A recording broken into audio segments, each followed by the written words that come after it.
Alien Invaders. That's our name of our toy.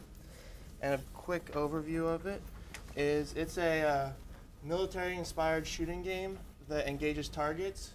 The object of the game is to shoot the 2 targets out with lights.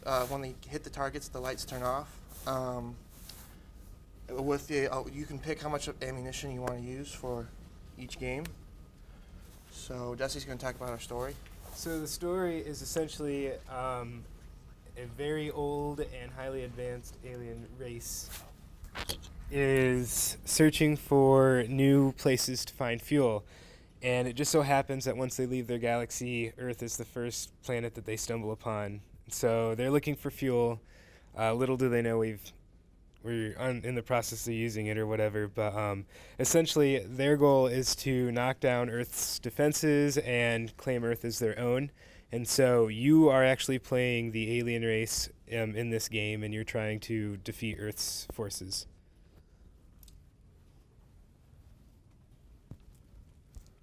The targeted customer for this toy is male children in age of 12 to 18. But United States have a age limitation for purchasing airsoft gun, which is about 18 years old. However, the speed of the BB for this toy is about 150 feet per sec, which is comparatively lower than the ones in market. So it would be safe enough for younger kids to play with under parental supervision. The play value of this toy is toward fantasy, challenge, and sensory. It is fantasy because the storyline is about alien versus human, which creates a lot of imagination to kids. It also has challenging aspect because you have to put certain amount of effort to aim and shoot the targets with gearings in 2 different directions. The toy also has a sensory aspect because actually the target has LED lights depending on its status. So when it gets shot and falls down, the LED kind of turns off, so you know it's shot or not.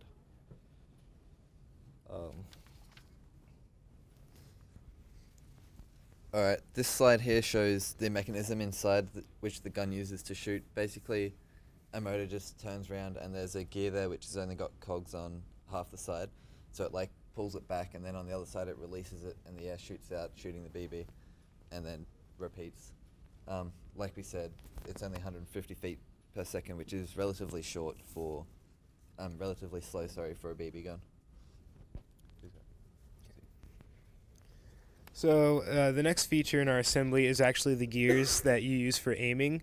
So we have it set up so that you can aim in both the X and the Y direction, and this kind of goes into our sort of what we wanted the people who use this game to take out of playing this game in order to see where they actually hit, where they missed the target, be able to use that sort of as a feedback to then adjust your aiming. We originally were going to attempt to hide the gears, but the shooting mechanism actually took up all the space inside the spaceship, so most of the gears that you can see are underneath, but at the same time our X and Y gear, which is a rack and pinion, is being hidden pretty well in our base. So I'll actually kind of demonstrate that real quick here. You aim left and right using a rack and pinion, and then you actually aim up and down using a spur gear.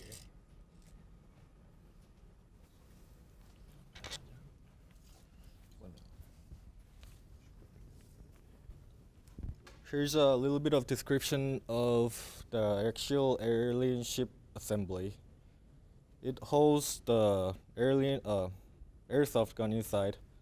As you can see, the plastic cylinder part over here creates a barrel for the shooting mechanism, and the housing itself is actually holding the airsoft gun rigidly inside, so it doesn't fall off when it shoots and all that.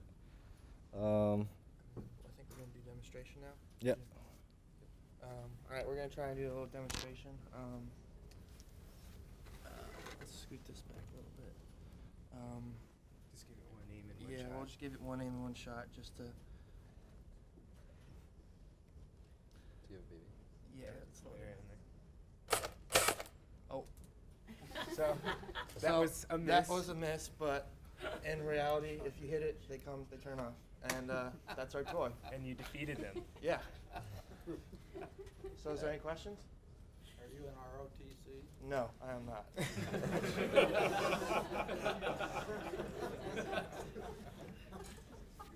What about the element of the small BB parts that, if lost, could be swallowed? That is why we kind of geared it toward a higher age group, 12 to 18, because we assumed, I know it's a bad assumption, but we assumed people wouldn't actually swallow the BBs if they're at that age. Hopefully. Their little brothers and sisters. Yeah, I guess it's more, you have to have supervision, more or less. You can probably digest them at that age anyway. They're not Yeah. particularly big. They're not very big. The age restrictions really ended up manifesting themselves a lot more prevalently the further along in the project we got. So early on when we were setting our direction, we weren't necessarily thinking about that first off, and eventually we learned that that was something a lot more important than we had originally guessed. Could you design it to just shoot air, puffs of air? Yeah, we actually had a suggestion earlier in the year of shooting marshmallows or something similar to that. So our specific design would have to be highly modified in order to do that, but I think it would be doable. We just have to have enough force to knock over the targets themselves. All right. Yeah. At the end of the day, you can imagine a 12 to 18-year-old boy's going to be walking around with that thing and aiming it, right? Yep. Yes. I mean, they're going to last on that target for about 5 minutes. Right. So what's the difference between maybe something like this or just designing one of these BB guns that just has a lower speed so it's less dangerous? It was like the fantasy idea as well, which is why we had the target. We also had the idea of basically having 2 guns so that they could play against each other, but we didn't have enough material to make 2, so we they would have backdrops They and have like targets and stuff. we've got but- safety glasses. To keep them And safe. I mean, it was hard to keep ourselves from shooting other team members during the process as well. we so- understand this is a dangerous toy, but it's a fun toy. Was were you limited in the volume of material you could use? Yes. Yeah, absolutely. We limited to 15 cubic inches of material. You're within 15? Yes. Well, of the of plastic of material. SLA material. Is there a And- score-keeping mechanism of some sort? No, not built into this. No, I guess other than just that the lights are turned off once you hit it. Can multiple players play maybe on a network? I guess we could kind of integrate that into it. It could be modified to like that, I suppose. We actually have very little logic in it right now, so that was something that we were ambitious about to begin with, but ended up changing our design just based on time constraints. But it's certainly doable if we put more effort into the circuit. All right. That's all then, I guess. Thank you. Thank you. So,